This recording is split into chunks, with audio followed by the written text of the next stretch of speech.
day, everyone. My name is Melissa Morgan, a Value Add Ambassador. I'm going to be your host today for the Plan of Action show. Welcome, welcome.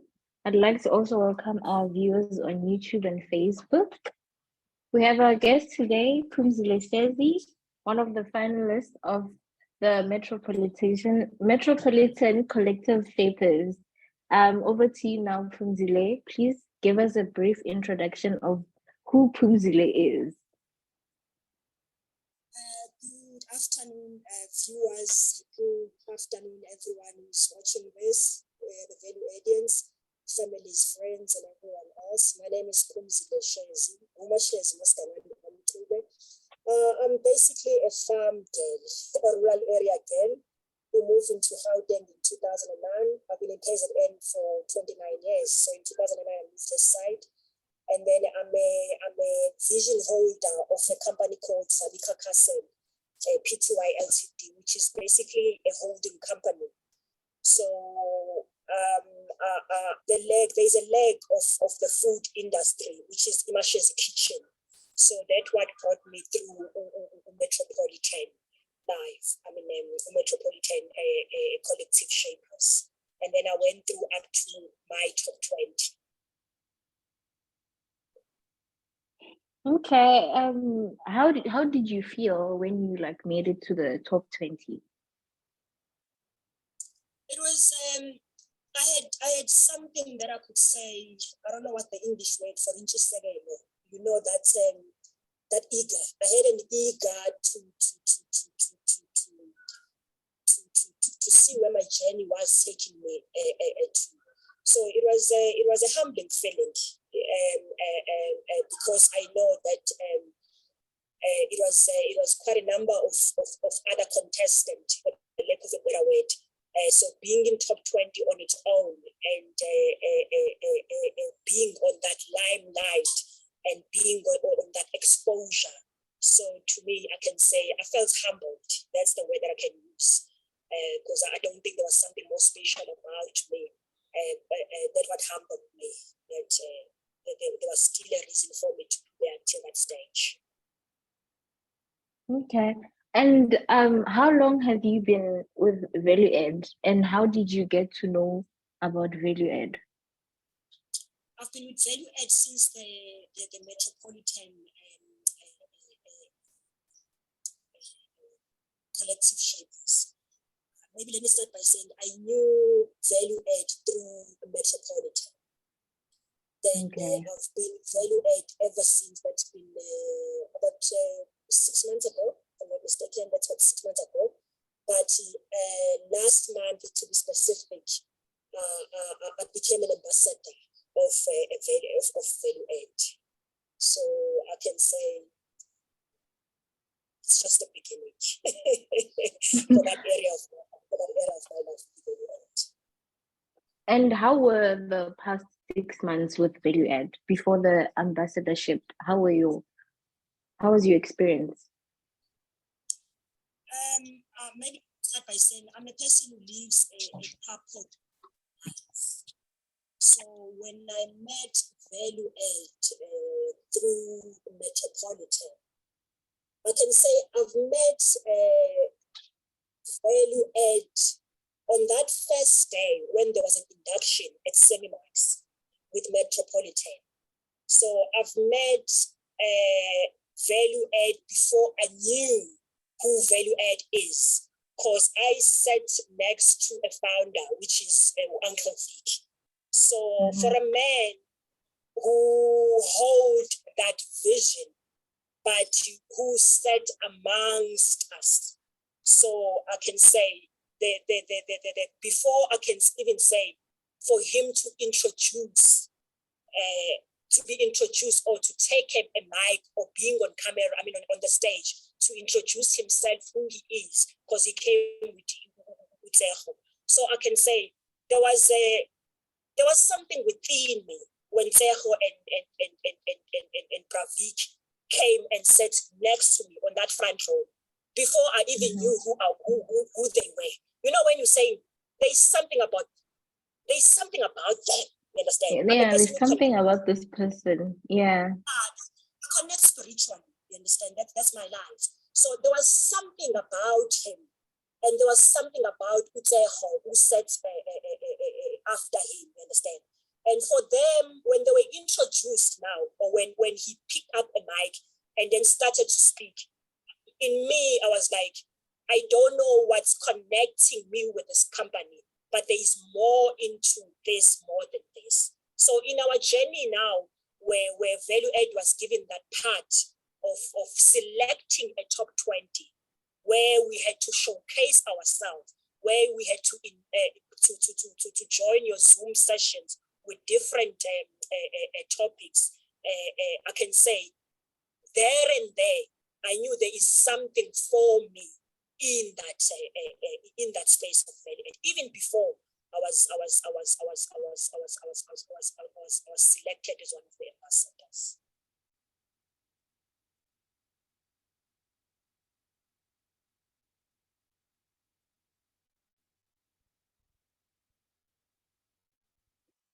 Actually, she's having some connections because she's breaking up. Can you hear me now? You were breaking up the last part. Oh, I don't know where else did you hear? Yeah, now I can hear you clearly. Yeah, but I was saying I could feel when I was in this. I normally say value add is more like a ministry. It's more like a church that you cannot find in a church building. Because whenever there were people who were ministering, wherever there were people who were coming to a certain session, to me, it was connecting me. There's a certain leg of my life where I could say, I've connected spiritually, I've connected physically, I've connected emotionally. You understand? So I can say value add is more of a stomach on the metropolitan journey for me. Okay. And since you've been in value add for over 6 months, you attended a lot of sessions, and there's a lot of courses there. What course stood out for you? Which course is for you? You'll be surprised because even myself, I'm surprised. The men of value. I've never attended the women of valor because it was more clashing with certain surgery. But I found myself being in a man of valor, of value, a session. You understand? As a person who's raising two boys, of which one is biological, 24 years. You understand? I cannot run away from the fact that I can be a mother to my son, but I cannot be a father. As much as we can say we are equal, as much as you can say as single parents, you end up wearing both hats. You understand? But I was not born, or I was not conceived to be a man, to be a father in my son. Yeah. So there's a certain part of that session that played or that broke a certain lamp within my soul, that broke a certain pressure, that broke a certain something that was huge in my, I don't know how to explain it, but I know what it did to me without even putting words. I can't put words that can explain what that cause did to me, but there's a certain link, or there's a certain liberation, or there's a certain healing that specific session did for me.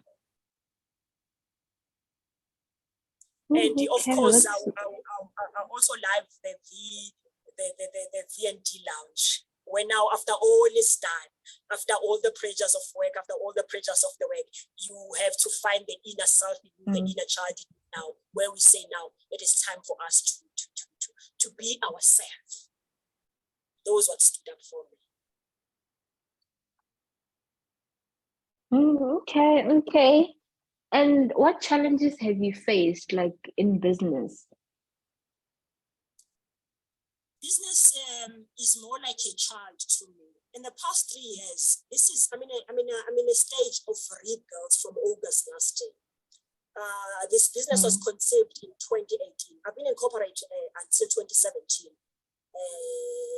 Customer service for 15 years until I've overseen the quality of the customer service in the parastatal department. So 2017, I resigned, and in 2018, that is when I started the business.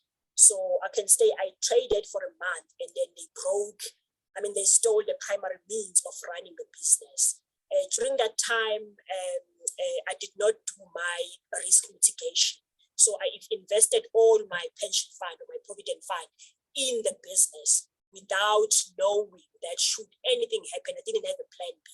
So when the primary means of the business, when it was on a beginning stage, was stolen, so that was when I can say the business closed down.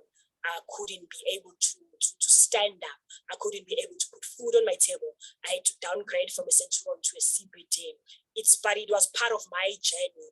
But I can say for the past 3 years, 3 years of 2018 until 2022, during the Corona times, during I can say business side, I've been from pillar to post, and I've hit the rock bottom. So it was more like moving from a fire to a boiling oil. So that's been a challenge. So until August last year, where I managed to have another trainer then now, of which I can say I'm back on my feet. That's been the challenges. But now I'm coming back with more understanding, with more knowledge, with more lessons. Okay, thank you so much for that, Phumzile. Oh, I thought that Melissa dropped off and she's now back. You can continue.